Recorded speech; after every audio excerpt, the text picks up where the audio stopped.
जय हिंद। मैं एसईओ प्रिया Kumawat Bhosla military college आप सभी का आज के लाइव सेशन में स्वागत करती हूँ। आज के लाइव सेशन का आयोजन United youth the nation strength की ओर से किया गया। यूनाइटेड यूथ यह एक नासिक के एनसीसी एक्स कैडेट्स का ग्रुप है। आज हमारे बीच एक ऐसी शख्सियत मौजूद है जिन्होंने मौत को भी मात दी है, जिन्होंने अपनी जिंदगी में कभी हारना नहीं सीखा। तो आइए मिलते हैं नाइक दीपचंदी फौजी सर को। दीपचंद प्रख्यात इनका बचपन हरियाणा के हिसार नाम के शहर में गुजरा। अपने प्रशिक्षण के कारण वह महाराष्ट्र में आए। उन्होंने अपने मिलिट्री प्रोफेशन शुरुआत 1989 लाइट रेजिमेंट से की। 1989 में ही उन्हें अपना पहला आर्मी मेडल मिला। 1989 में और उसके बाद उनकी पोस्टिंग कश्मीर के इलाके में हुई। इतने साल की उनकी सर्विस में उन्होंने कारगिल वॉर में अपने बेखौफ जज्बे का प्रदर्शन किया और उसके बाद भी कश्मीर में हुए कई अंडरकवर ऑपरेशंस में भी उनकी इन्वॉल्वमेंट रही है। 1998 में कश्मीर में हुए इमरजेंसी थ्रेट कॉल में अंडरकवर ऑपरेशंस के लिए वो भेष बदलकर कश्मीरी लोगों के बीच रहे थे। उसके बाद 1999 में हुए कारगिल वॉर में भी उन्होंने अपनी वीरता दिखाई। उनको उनको उनका देश प्रेम और जज्बा आज भी कायम है। मैं नाइक दीपचंद जी सर को विनंती करती हूँ आज का लाइव सेशन कंटिन्यू करें। धन्यवाद। जय हिंद, जय भारत, जय महाराष्ट्र। सबसे पहले मैं पूरे देशवासियों को 15 अगस्त की हार्दिक शुभकामनाएं देता हूं और साथ ही हमारे उन जाबाज योद्धाओं को सत सत नमन करता हूं जिन्होंने इस देश के लिए अपना सर्वोत्तम बलिदान दिया है। और साथ ही आपका जो युवा यूथ, जो आप ओल्ड एनसीसी कैंडिडेट हैं, जो मिलकर के आप लोग आज समाज सेवा में और पूरे सोल्जरों के साथ में आप जुड़े हुए हो, कंधे से कंधा मिलाकर के आज आप लोग काम कर रहे हो। मैं आप लोगों का भी तहे दिल से शुक्रिया अदा करता हूं कि आप लोग चुप नहीं बैठे हो और आज भी जो आपके दिल में है देश के प्रति बखूबी निभा रहे हो। जरूरी नहीं है कि सेना की वर्दी पहन करके ही देश सेवा की जा सकती है। आप जो अभी कार्य कर रहे हो वो भी एक देश सेवा है। तो मैं उसके लिए आप लोगों का धन्यवाद बोलता हूं। मैं नायक दीपचंद, पंचग्रामी, गांव पावड़ा, हिसार, हरियाणा का रहने वाला हूं। 6 भाई बहनों में सबसे बड़ा। जब मैं भर्ती हुआ था और अभी भी हमारे जब खानदान में कोई सैनिक नहीं था, मुझे देख करके काफी आदमी आज सेना में ज्वाइनिंग किए हैं।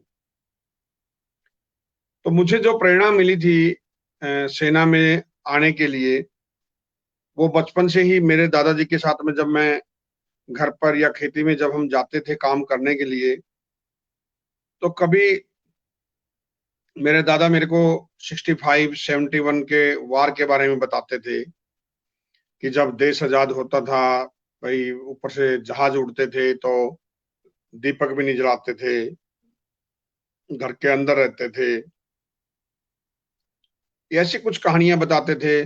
नेताजी सुभाष चंद्र बोस की जो आजाद हिंद फौज थी उसकी कहानियां बताते थे। तो मन में एक वर्दी पहनने का, हम छोटे थे तो उस टाइम जैसे मैंने मुझे रखी हुई, ऐसे हम लोग कभी कभी, हमने भगत सिंह को तो देखा नहीं है लेकिन चित्रों में उनकी फोटो देखते थे। सुभाष चंद्र बोस की जो ड्रेस रहती थी आजाद हिंद फौज की, तो बहुत एक मन व्याकुल होता था कि हम भी फौजी बनेंगे, सैनिक बनेंगे।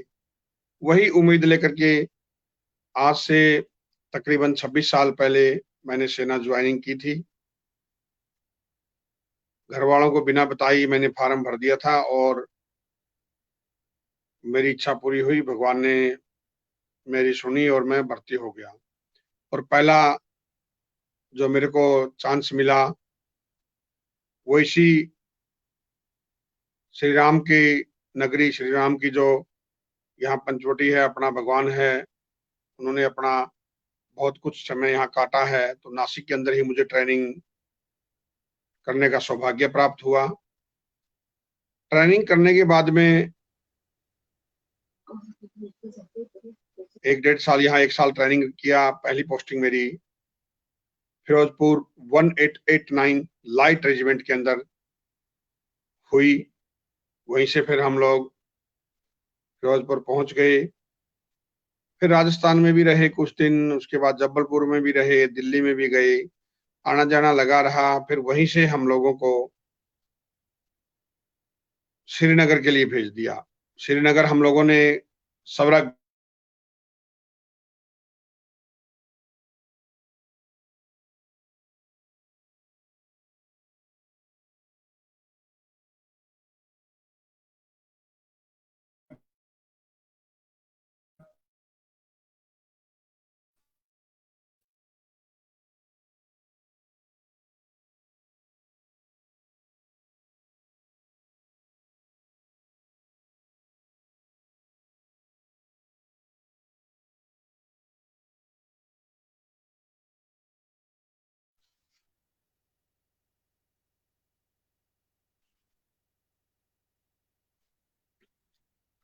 वहीं से फिर हमारे को श्रीनगर जाने का मौका मिला। तो हम एक मन में उत्साह था कि भाई, जो कभी टीवी में देखते थे, अखबारों में कभी सुनते थे कि भाई कश्मीर भारत का एक स्वर्ग है, मगर हम कोई टूरिस्ट हम बन के नहीं जा रहे थे, हम सैनिक थे। वहां जाकर के पहली बार बर्फ देखा, लेकिन हमारा रोल अलग था। आप लोगों को एक मशहूर जगह अभी जैसे उड़ी सेक्टर का नाम सुना हो, उसी के अंदर बारामूला पट्टन के अंदर हम लोगों को डिप्लॉय कर दिया गया। हमारा काम था वहां पर, पहली बार हम लोगों ने AK-47 देखी। वहां पर गाँव में पेट्रोलिंग करना और उन गांव वालों को दहशतगर्दों से बचाने का मकसद था हमारा। हमारे लिए अनजान जगह है पहली बार, और पहली बार ही पोस्टिंग श्रीनगर में पहली पोस्टिंग हुई है। कुछ दिन ट्रेनिंग के बाद में हम लोगों को भी डिप्लॉय कर दिया जाता था, और जो वहाँ की रूटीन थी उसमें हम लोग लग जाते थे। काफी दिल में खुशी भी थी कि भाई, जिन दहशतगर्दों के बारे में हम लोग सुनते थे, आज आमना सामना भी होगा। और AK-47 AK-56 कभी हम लोगों ने संजय दत्त के लिए जब नाम सुनते थे कि टाटा में फंस गए हैं AK-47 56, उस टाइम नाम सुना हुआ था, लेकिन आज हमारे हाथों के अंदर वो 56 थी, AK-47 थी। पहली बार हम उस चीज को पकड़ के चलाया, देखा, उस चीज का ट्रेनिंग लिया और अपने कार्य में लग गए। वहां पर दिन रात हम लोग अम्बुश लगाते थे। काफी दिनों बाद हमें सफलता मिली कि भाई, उस जगह आतंकवादी गांव में छुपे हुए हैं। कॉर्डन लगाया, आमने सामने फायरिंग हुई। ऐसा ही किस्सा मैं आपको एक सुनाता हूँ। कई जगह हम लोगों ने अम्बुश लगाए हैं, काफी आतंकवादियों को हमारी यूनिट ने मौत के घाट उतारा। एक जो मेन किस्सा था, वहां पर मैंने कश्मीरी लैंग्वेज कोर्स भी किया। हमारी रेजिमेंट की एक इंटेलिजेंट पार्टी थी, उसके अंदर में रहा। फेरन वगैरह पहन करके, कश्मीरी लैंग्वेज था, दाढ़ी वगैरह रखी हुई थी। तो हमारी टीम के साथ हम लोग रहे थे, कई सदस्य थे हमारे साथ में। तो हम लोगों को एक दिन में खबर लगी कि भाई, दरगांव एक मोहल्ला था, हुड़चक हुड़चक गांव के अंदर दरगांव मोहल्ला हुड़चक हुड़चक एक गांव था। तो उसमें आतंकवादी मास्टर जी के घर में बैठे हुए हैं, और हम लोगों ने अपनी गाड़ी न लेते हुए सिविल बस के अंदर ही हम लोग गए, क्योंकि फौज की गाड़ी दूर से देख करके वहां पर बहुत तकड़ी इंफॉर्मेशन रहती है उनकी भी, वो भगा देते थे। तो हम लोगों ने अपनी सिविल बस के अंदर ही बैठे और सिविल बस के अंदर बैठ करके ही दिन में कॉर्डन कर लिया। पूरा गांव चेक कर लिया। वहां पर अलग अलग घर रहते थे, कभी एक घर इधर है, एक घर उधर है। तो ऐसे घर चेक करते करते लास्ट में हम लोगों को उनको मस्जिद में भेजते रहते थे। जिसको चेक कर लिया, भाई गांव के बाहर मस्जिद है, वहां पर आप जाइए। गांव में घर पर कोई नहीं रहता था। लास्ट घर मास्टर जी का बच गया और मास्टर जी जोर जोर से चिल्लाने लग गया, सर इधर कुछ भी नहीं है, सर इधर कुछ भी नहीं है। हम लोगों ने बोला भाई इतना चिल्ला क्यों रहे हो? बोलता चेक कर लो सर। तो हम लोग बाहर, हमारी टीम के 3 सदस्य अंदर गए और अलग अलग चेक कर रहे थे। जैसे 3 सदस्य अंदर गए, एक हमारे सूबेदार साहब उदयराम, एक हमारे कैप्टन दीपक नंबियार और एक गनर सुरेंद्र कुमार हमारे साथी, 3 हमारी जो टीम थी उसके 3 सदस्य अंदर गए। हम लोगों ने बाहर कॉर्डन किया हुआ है ताकि कोई बाहर से भी आतंकवादी हमला ना कर दे। तो उधर कुछ नहीं था एक्चुअली। फिर ऊपर का रूम देखा, ऊपर भी खाली था। तो बोले कि भाई इंफॉर्मेशन गलत है। इंफॉर्मेशन तो गलत नहीं थी, हम लोगों ने सही बोला था कि सर इंफॉर्मेशन बिल्कुल राइट है। तो वहां पर ऐसे गद्दे पड़े हुए थे, तो सुरेंद्र ने बोला सर इन गद्दों के नीचे देख लेते हैं। तो हमारे जो सीनियर्स थे उसने बोला यार यहाँ कहाँ, जब कुछ है ही नहीं तो इस रूम में भी। बोला, फिर भी उसको मना करते करते उसने जैसे ही गद्दे को हाथ लगाया और आतंकवादी के सिर के ऊपर हाथ लगा, और जैसे ही आतंकवादी के सिर के ऊपर हाथ लगा उन लोगों ने फायरिंग शुरू कर दी और हमारे अफसर को ये बगल से ऐसे बाजू को और इस चीरती हुई गोली निकल गई। मतलब कि जान बच के बाजू को खरोंच आई, यहाँ से बाजू के पास से गोली निकली। तो डिक्लेयर हो चुका था जी।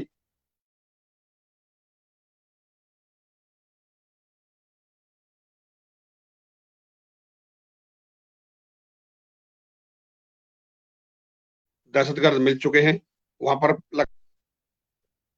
लकड़ियों के मकान बने रहते हैं। तो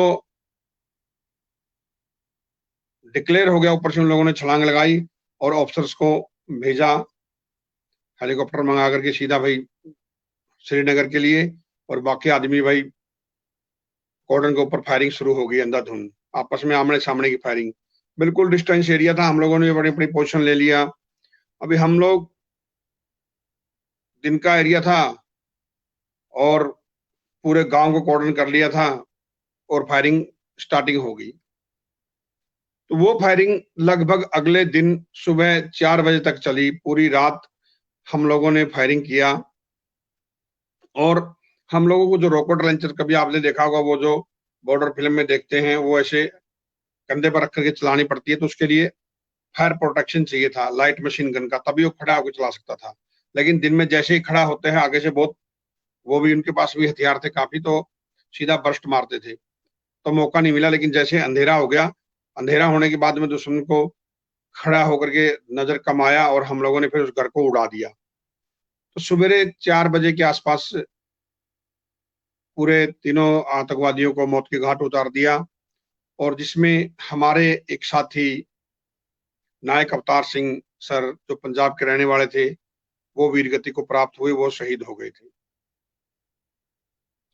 उसके बाद में भी हमारी एक पेट्रोलिंग पार्टी पर आईडी फट गया था, उसमें भी हमारे ऑफिसर्स को आंख में लगा और बाकी ज्यादा नुकसान नहीं हुआ। और कई जगह हम लोगों ने इन दहशतगर्दों के साथ में मुठभेड़ हुई। बस हमें यहीं पर हमारे एक जवान को खोना पड़ा, बाकी जगह हमें सफलता ही मिली। और उसी दौरान आप कारगिल का वार आप देखते होंगे कि दहशतगर्दों ने पोस्टों पर कब्जा कर लिया है, वो छोटा-मोटा काम चल ही रहा था। वहीं से नीचे से जो हमारी सेना आनी थी उसको टाइम लगना था कि वो कब जम्मू आएंगे, कब फिर वो बनिहाल होते हुए श्रीनगर कारगिल आएंगे, तभी हमारे को मूव टू कारगिल का ऑर्डर दे दिया। तो एक जवान के लिए, एक सैनिक के लिए बहुत सौभाग्य की बात है कि वो देश के लिए युद्ध लड़े, और हमारी यूनिट के लिए भी बहुत ही सुनहरा मौका था। हम लोगों को 48 आवर्स का मौका टाइम दिया गया था और हम लोगों ने 24 घंटे के अंदर ही तलोलिंग के ऊपर अपनी मोटर को चढ़ा दिया था।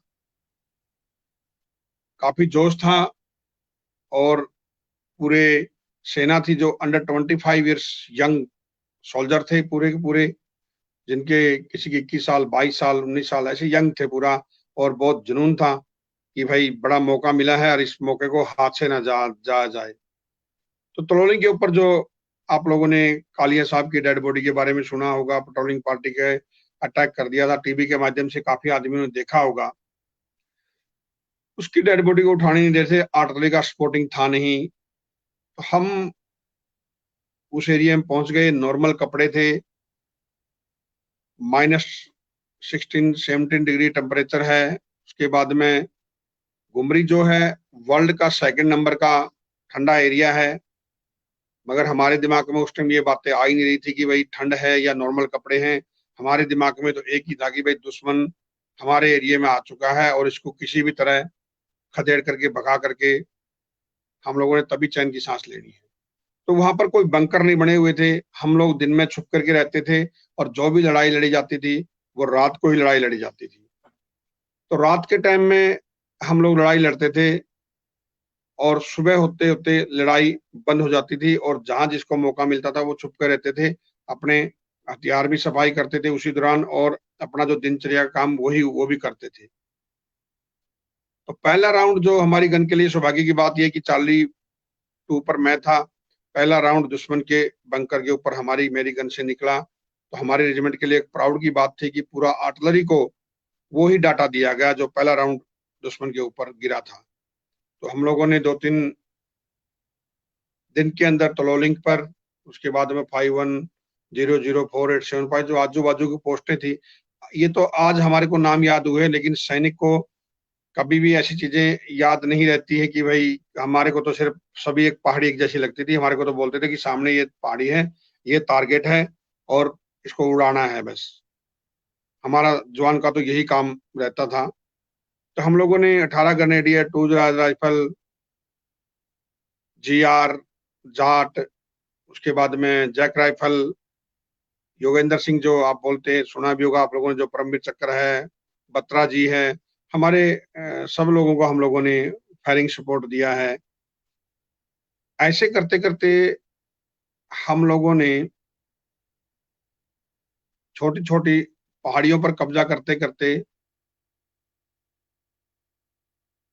टाइगर हिल, तलोलिंग के ऊपर भी एक हादसा ये हो गया था कि जो हमारे सूबेदार भंवर सिंह साहब थे जो अम्युनिशन लेके आते थे, तलोलिंग की जो लड़ाई थी उसमें हमारे भंवर सिंह साहब जो हमारे अम्युनिशन जेसीओ थे, जो हमारे लिए गोला बारूद लेके आते थे, वो वीरगति को रात को वीरगति को प्राप्त हो गई। ये हमारे लिए पहला झटका था। उसके बाद में फिर ऐसे करते करते हम लोगों ने लास्ट में टाइगर हिल रह गई थी, छोटे छोटे पोस्टें हमने कब्जा कर लिया था, दुश्मन लगभग भाग चुका था, सिर्फ खाली टाइगर हिल रह गई थी जो कि ऊपर सबसे हाइटेड थी और दुश्मन वहां पर बैठा हुआ था, पूरा हमारे को देख रहा था। और वहां तो बंदूक से ज्यादा वो जो पत्थर भी हमारी, जब ऊपर इन्फेंट्री चलती थी तो पत्थर भी लुढ़का देते थे, तो गोली से ज्यादा पत्थरों से भी हमारी बहुत कैजुअलिटी होती थी। और एक मौसम, नॉर्मल कपड़े हैं, सर्दी की मार है, हम दुश्मन से तो लड़ रहे थे, साथ में ये दोहरी मार थी, मौसम भी था, लेकिन फिर भी हमारे जवानों ने हौसले को कभी भी कम नहीं होने दिया है, क्योंकि जो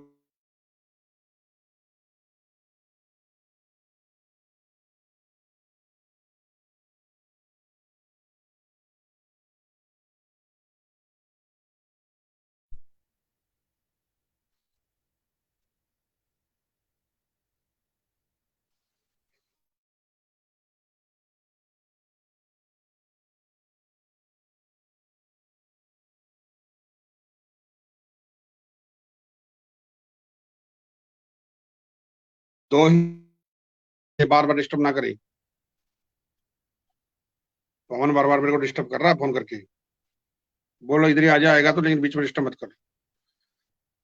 तो जब टाइगर हिल की जब हम लास्ट लड़ाई लड़ रहे थे, इस लड़ाई 99 चल रहा था, नई शताब्दी चलने वाली थी, हमारे दो लोग बड्डी बनाए हुए थे, मेरा दोस्त था मुकेश कुमार।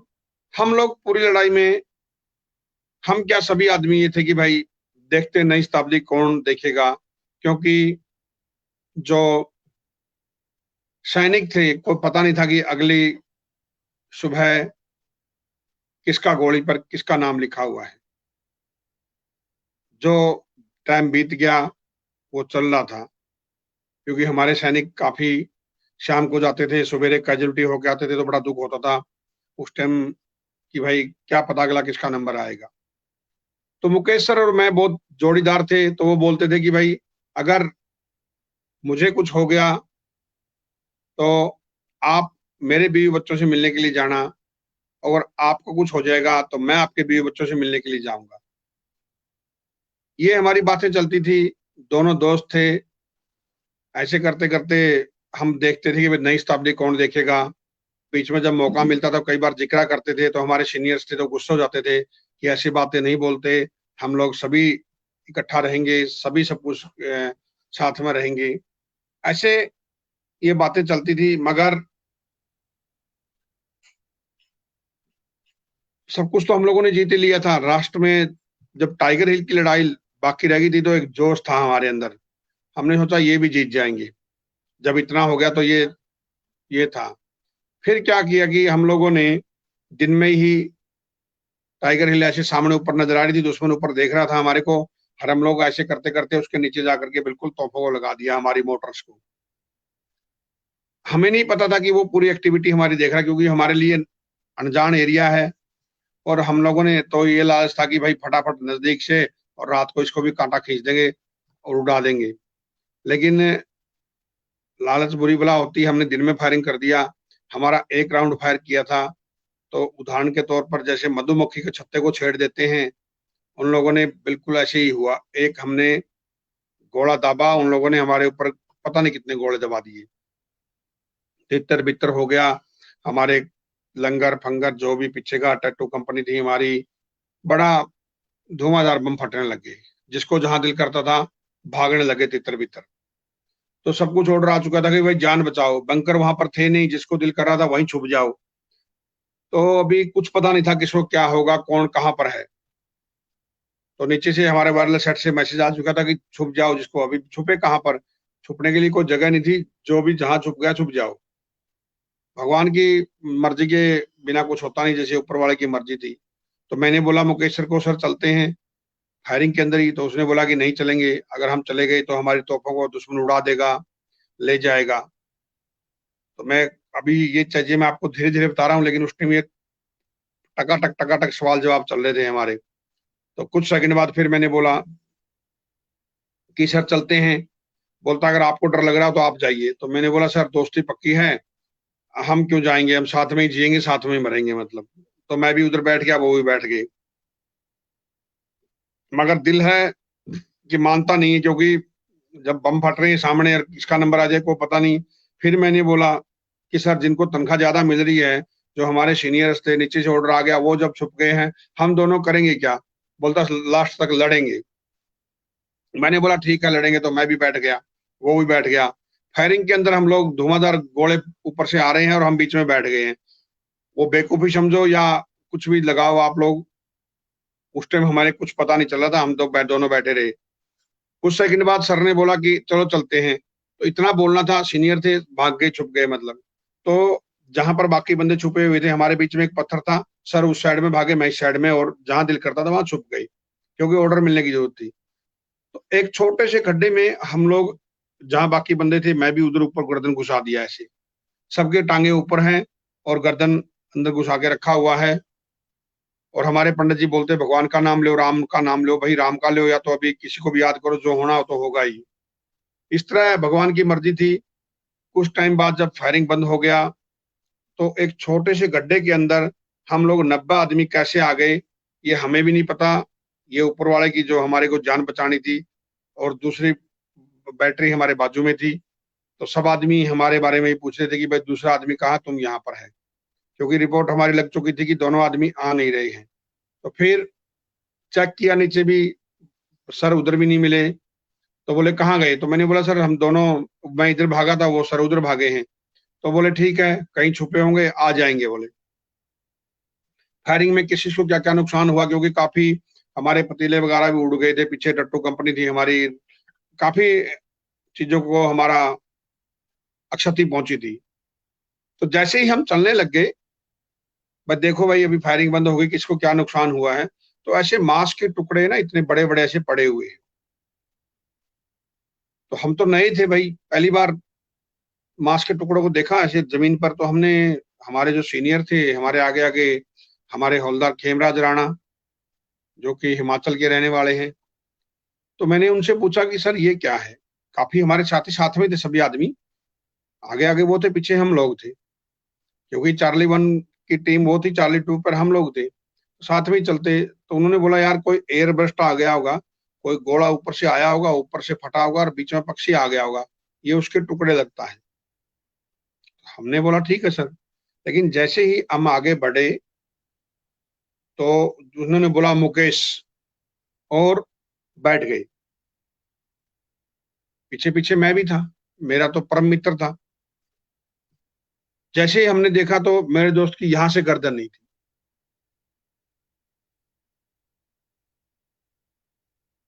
यहां से गर्दन नहीं थी, धड़कन चल रही है, नबज चल रही है, ब्लड पिचकारी मार रहा है। मैंने अपना फटाफट कोट निकाला और गर्दन पर लगाया और लेकर के बैठ गया। मतलब स्तंभ थे, मतलब कि चंद सेकंड पहले क्या था और अभी क्या हो गया, मतलब कुछ सूझ नहीं रहा था कि क्या करें। क्योंकि भले ही हमारा ब्लड रिलेशन नहीं था, मगर उससे कम नहीं थे। हम लोग सैनिक रहते हैं, एक दूसरे के लिए जान देने के लिए भी तैयार रहते हैं। तो मेरा दोस्त मुकेश कुमार, मेरे इन्हीं हाथों में उन्होंने अंतिम सांस ली। वो मेरे लिए बहुत दुख की घड़ी थी, बहुत संकट की घड़ी थी। उतना दुख मुझे अपनी चोट लगने पर नहीं हुआ, इतना दुख मुझे मेरे दोस्त जब मेरे साथ छोड़ के चला गया। मतलब मुझे फिर उनके साथ में जाना था। गांव में मुझे जाने नहीं दिया कि एक लेयर चला गया, दूसरा भी चला जाएगा तो फायरिंग कौन करेगा। फिर रात को मेरे को जहां पर हमारी डेड बॉडियां रखी थी वहां तक मेरे को जाने दिया गया। हम वहां से तकरीबन, ये दिन का टाइम था हमारा, 1-1:30 बजे की फायरिंग हो गई थी, मतलब 2 बजे के आसपास। और 4 बजे हम लोग निकले वहां से। और रात को 11-12 बजे हम लोग, जहां पर हमारा गुमरी में मर्चरी रखी हुई थी, जहां बाकी सब रखे थे सैनिकों के, वहां पर मैं गया, सबको रखा, देखा। अंतिम बार देखने के बाद में फिर अगरबत्ती वगैरह लगाई और पांव को हाथ लगा करके माथा टेका। और फिर हम लोगों ने प्रतिज्ञा की कि दोस्त, जो हम लोगों ने वादा किया है मैं निभाऊंगा। और कसम खाते हैं हम लोग कि आपकी शहादत का बदला व्यर्थ नहीं जाएगा। और फिर सवेरे आए, उस दिन हम लोगों ने फायरिंग वगैरह नहीं किया, दोबारा फायरिंग प्लानिंग बनाया। और फिर हम लोगों ने टाइगर हिल पर फतेह हासिल करके हमारे दोस्त की शहादत का बदला लिया। ये लड़ाई जो लड़ी गई थी, विश्व की सबसे डेंजरस लड़ाई थी। अभी तक इतनी हाइट के ऊपर, इतने सर्द मौसम में अभी तक लड़ाई नहीं लड़ी गई थी। ये हमारे जो कारगिल का जो वार था, वो पूरे विश्व के अंदर सबसे बड़ा वार है। क्योंकि ठंडी एरिया में और दुर्गम इलाकों में, खड़ी पहाड़ियों के ऊपर। तो हमारे भी कुछ 500 कुछ जवान शहीद हुए हैं। हम लोग खुशी मनाते हैं कि जी कारगिल डे के विजय घोषित कर दिया, बड़ा अच्छा लगता है। लेकिन हमने बहुत हमारे सैनिकों को खोया भी है। उनकी जो शहादत है जाया नहीं जानी चाहिए,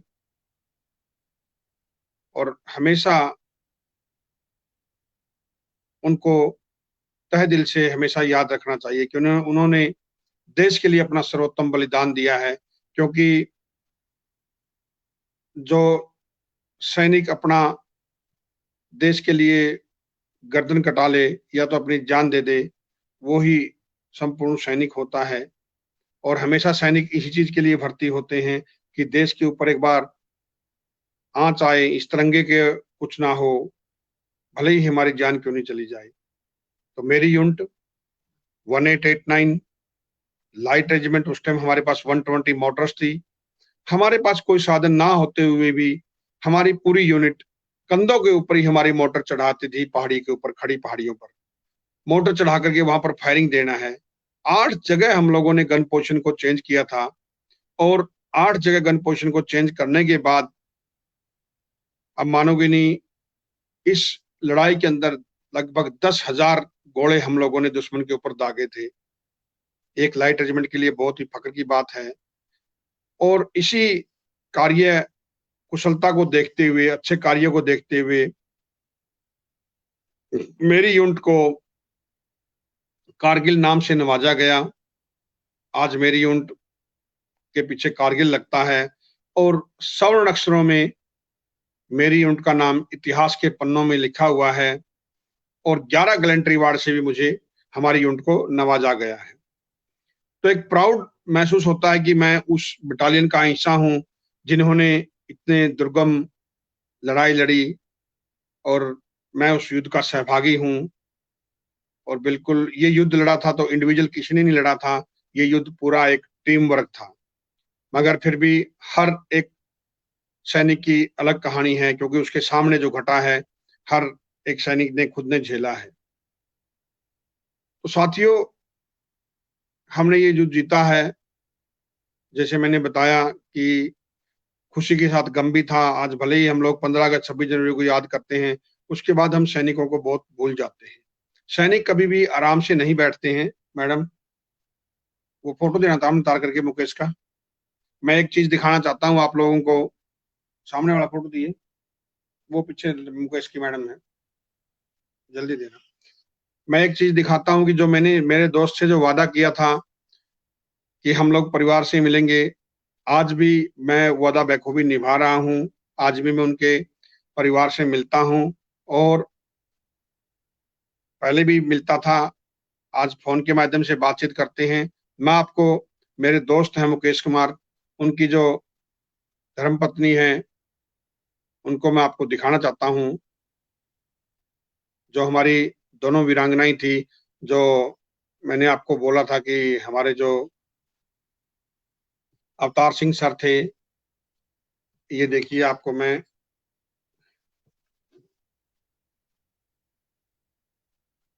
ये हमारे सूबेदार मेजर साहब हैं।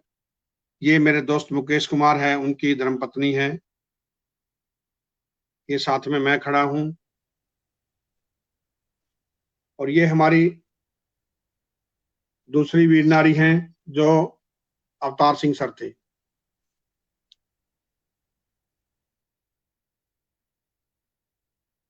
तो ये चीजें मैं आज भी उन लोगों से जाकर के मिलता हूं,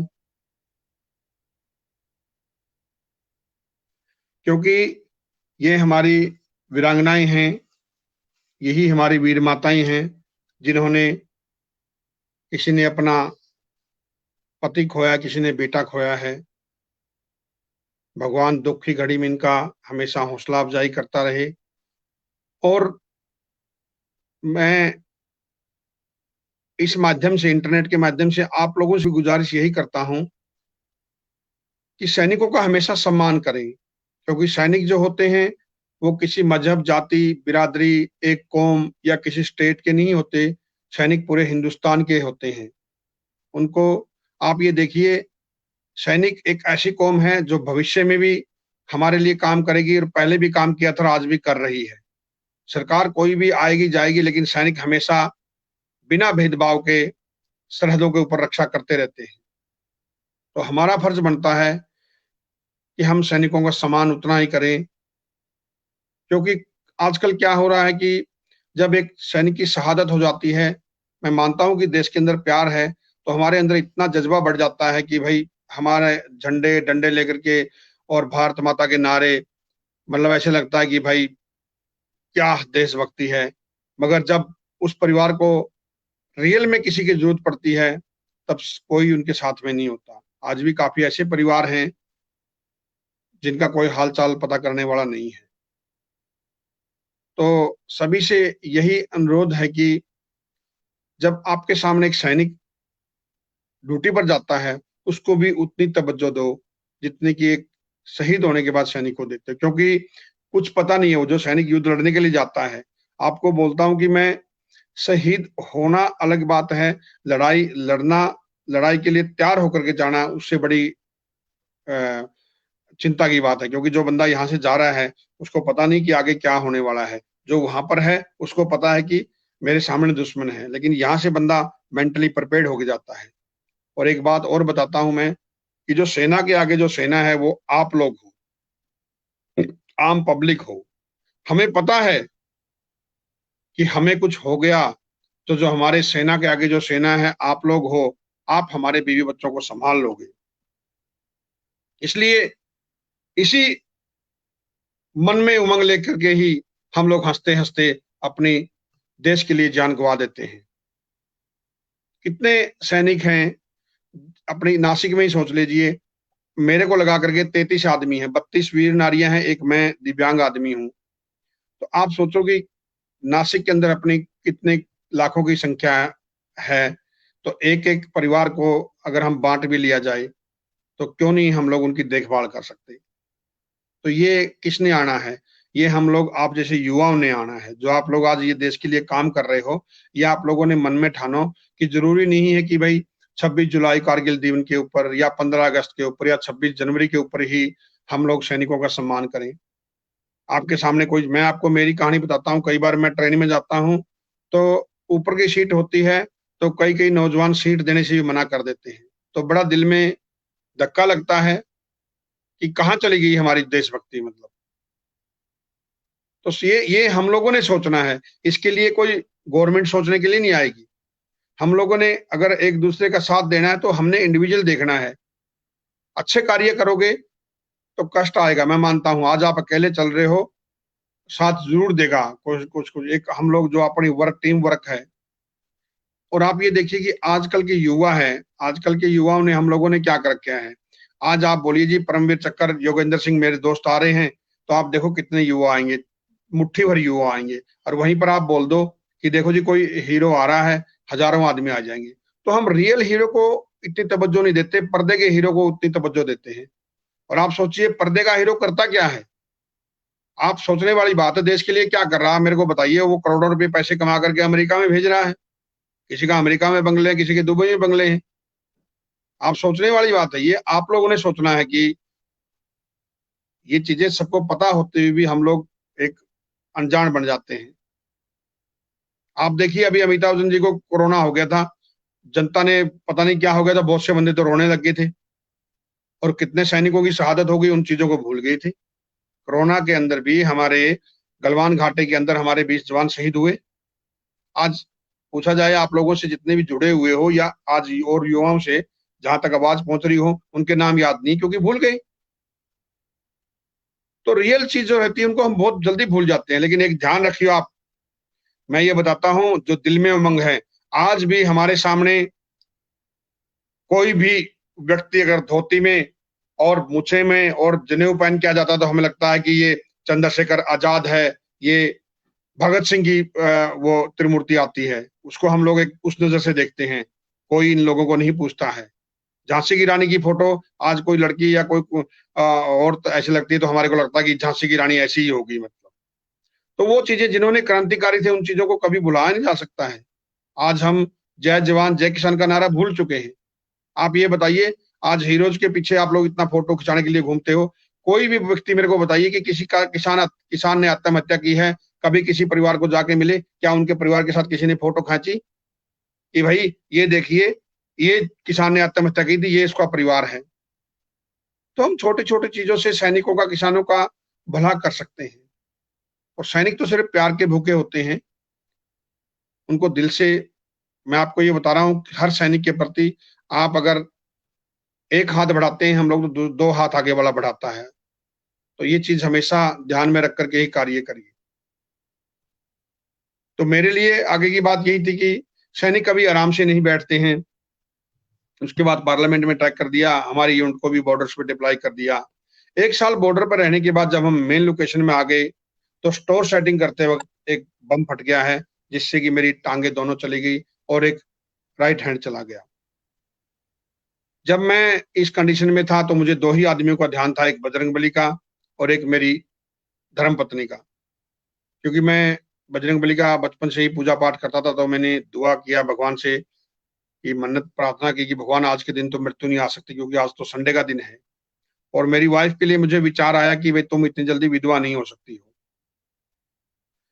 तो काफ़ी दिन बाद हॉस्पिटल में रहने के बाद में मैं जब मेरी वाइफ मेरे से मिलने आती थी, तो मैं मेरे जो साथ में मेरे साथी रहते थे, धाने उमेश, धाने संतोष यही महाराष्ट्र के थे, मार्टिन मंगेश, मैंने बताया ना आपको कि हम सैनिक हैं, हमारे लिए कोई, सब हमारे लिए पूरा हिंदुस्तान अपना होता है। तो उनको मैं बोलता था कि तकिया डाल दो भाई आगे, ताकि मेरी वाइफ को ये ना पता चले कि भाई मेरी दोनों टांगे भी नहीं है। तो उसी तरह टाइम बीतता गया और 3 साल हॉस्पिटल में मैंने बिताए। 3 साल हॉस्पिटल में बिताने के बाद में मुझे 6 महीने बाद ये टांगे मिली। मैं भी सोचता था कैसे चलूंगा, क्या करूंगा, मेरे साथ ही क्यों हुआ। मगर किस्मत को जो मंजूर था, कुछ नहीं बोल सकते थे। हमने सोचा भाई लड़ाई में, पूरी लड़ाई लड़ी, वहां पर भी कितने बम हमारे ऊपर गिरते थे, लेकिन वहां कुछ नहीं फूटा तो यहाँ फूट गया। चलो भगवान ने जान बचाई है, क्योंकि मुझे यहाँ पर भी 72 घंटे का टाइम दे दिया गया था। 5% चांस थे मेरे बचने के। 72 घंटे का टाइमिंग दिया था डॉक्टर ने ऑपरेशन के बाद में, लेकिन भगवान को ऊपर पूरा आशीर्वाद था हमारे ऊपर। 12 घंटे बाद ही होश आ गया। और जब मेरे सीओ को डॉक्टर ने फोन किया तो बोला सर उसको होश आ गया, तो मेरे सीओ के मुंह से निकला कि अभी नहीं मरेगा वो। तो डॉक्टर ने बोला कि भाई सर आप कैसे बोल रहे हो। तो मेरे सीओ बोला सर मेरे मुंह से निकला है कि अभी नहीं मरेगा वो, मैं दावे के साथ ही बोल रहा हूँ, समझ लो आप। तो मेरे सीओ के मुंह से वो वर्डिंग निकला हुआ, आज मैं आपके सामने बैठा हूँ। 22 बोतल मुझे खून का चढ़ा था, जो मेरा दूसरा साथी था उसको 17 बोतल खून चढ़ा था। मगर दोनों आदमियों की जान बच गई, नुकसान ज्यादा मुझे हुआ। लेकिन कोई बात नहीं, आज आप लोगों की दुआ से मैं अपने बीवी बच्चों के साथ बैठा हूँ और अपना हंसी खुशी से मैं जीवन व्यापन कर रहा हूँ। और ये चीजें मैं आपको इसलिए बोल रहा हूँ कि ये चीजें हमें एक चीज को दर्शाती है कि जीवन में आप कभी भी हताश मत हो, क्योंकि जो चीजें हमारे पास नहीं है उसकी हम ज्यादा चिंता करते हैं। मैं जो मेरे को जो एनर्जी मिलती है, मेरे को इसी चीज से एनर्जी मिलती है कि भगवान आपने इतना छोड़ दिया, वो भी तुम्हारी मेहरबानी है। अगर मेरी आंखें चली जाती या दूसरा बाजू भी चला जाता तो मैं क्या कर लेता। तो मैं परमात्मा से यही एक दुआ करता हूँ कि भगवान तुमने इतना कर दिया मेरे लिए, बहुत कुछ है, हम इसमें भी संतुष्टि से इस जीवन को व्यापन करेंगे, बहुत हंसी खुशी से जीवन को व्यापन करोगे। तो यही आप लोगों से मैंने अभी साझा किया था और मेरी एक तमन्ना हमेशा ही है और भगवान से चाहता हूँ कि ये तमन्ना जरूर पूरी हो, क्योंकि मुझे जल्दी ही सेना से रिटायरमेंट लेनी पड़ी, या मैंने मर्जी से नहीं लिया, हैंडीकैप होने के बाद सेना से रिटायरमेंट दे दिया गया। तो मेरी यही तमन्ना रहती है अभी कि भगवान मुझे अगले जन्म इस मातृभूमि पर दोबारा से पैदा करे और दोबारा से मैं एक सैनिक के रूप में ही देश की सेवा करना चाहूंगा। क्योंकि ये जो वर्दी हमारे को मिलती है, मैं आपको दिखाता हूँ, आज पहनी नहीं है, कल 15 अगस्त पर पहनेंगे। ये जो वर्दी जो मिलती है, ये जो मेडल हम लगाते हैं, ये भगवान ने हमारे को, हम खुशकिस्मत है जो हमारे ऊपर कृपा थी, ये वर्दी पहनने का हमें मौका मिला। हर इंसान को देश की वर्दी पहनकर सेवा करने का मौका नहीं मिलता है, मगर ये मेरे अधूरे सपने रह गए हैं। तो मैं यही चाहूंगा कि अगली बार जब भी मैं जन्म लूं, ये तमन्ना मेरी जरूर पूरी हो। और आप लोगों से यही अनुरोध है कि जितना हो सके युवा आइकॉन को, सैनिकों का हमेशा सम्मान करें। आपका कोई छोटा भी प्रोग्राम रहता है, आप 15 अगस्त 26 जनवरी का इंतजार ना करें। आप कोई छोटे से छोटा भी प्रोग्राम कर रहा है, अगर आपका घर का भी प्रोग्राम है, आपका बर्थडे में भी है, तो आपके आजू बाजू में कोई वीर माता है, कोई वीर पत्नी है, कोई दिव्यांग सैनिक है, या कोई फौजी छुट्टी पर आया है, उसको बुला करके भी आप एक समोसा खिला दोगे या उससे भी रिबन कटवा लोगे। ये डिसाइड आप लोगों ने करना है। युवा बुथ ने, युवा आपका जो आइकॉन है एक युवाओं का, वो हम लोग बोलते हैं ना कि भाई देश का भविष्य है, तो आप लोग शुरुआत करेंगे तभी जाकर के आगे शुरुआत होगी।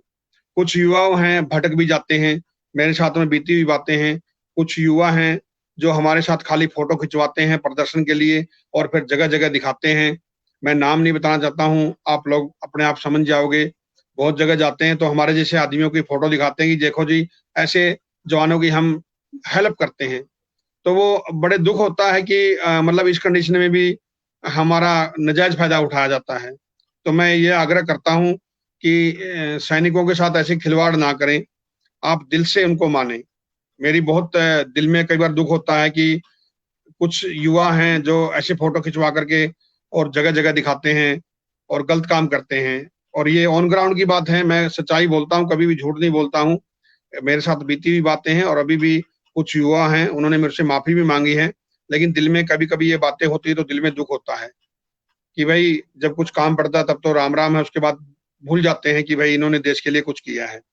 तो मेरा यही अनुरोध है कि कोई भी कार्य करें सर्वोपरि, राष्ट्र को सर्वोपरि देख करके, क्योंकि देश पहले है, हम बाद में। हमारी समस्या 24 घंटे चलती रहेंगी, किस घर में समस्या नहीं है, लेकिन देश की समस्या को सुनना जरूरी है।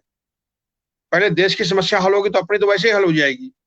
तो आप जो भी कार्य करें, देश की भावनाओं को, देश के अपने तिरंगे को देखते हुए कार्य करें, जिससे कि आपका भला, खुद का, देश का भी भला हो। तो मैं जाते जाते वक्त एक लाइन मेरे को याद आ रही है कि गीत आंसू पहुंचकर सीजन के गा रहा हूं, गीत आंसू पहुंचकर सीजन के गा रहा हूं, मां भारती के दर्द को आप तक पहुंचा रहा हूं। सुर मेरी साधना का सार रहना चाहिए, भले ही मैं मिट जाऊं मगर मेरा ये देश रहना चाहिए, मगर ये मेरा देश रहना चाहिए। तो इसी के साथ में मैं अपनी वाणी को यही विराम देता हूं और आप सभी को मैं दिल से धन्यवाद देता हूं, युवाओं को और एनसीसी के जितने भी भूतपूर्व कैंडिडेट हैं। और मैं आप लोगों के माध्यम से यही करता हूं कि भाई जितने भी अभी प्रेजेंट में जो हमारे युवा शक्ति हैं, जिसमें हमारी बहनें हैं, भाई हैं, तो वो लोग भी एनसीसी के जो अभी प्रेजेंट में कैंडिडेट हैं एक दूसरे का साथ जरूर दें, क्योंकि मिले सुर मेरा तुम्हारा, यही जाकर के हमारा भारतवर्ष बनेगा। तो इन्हीं शब्दों के साथ मैं अपनी वाणी को यहीं विराम देता हूं। धन्यवाद। जय हिंद, जय भारत, जय महाराष्ट्र, वंदे मातरम। Thank you sir, proud of you. आज के कार्यक्रम के लिए अपना कीमती समय निकालकर आपकी शौर्य गाथा बताने के लिए मैं प्रिया कुमावत यूनाइटेड यूथ की तरफ से आपका तहे दिल से धन्यवाद करती हूँ। साथ ही आज के लाइव सेशन में मौजूद सभी कैडेट्स, स्टूडेंट्स और टीचर्स का भी धन्यवाद करती हूँ। Thank you all. जय हिंद। जय हिंद। Thank you.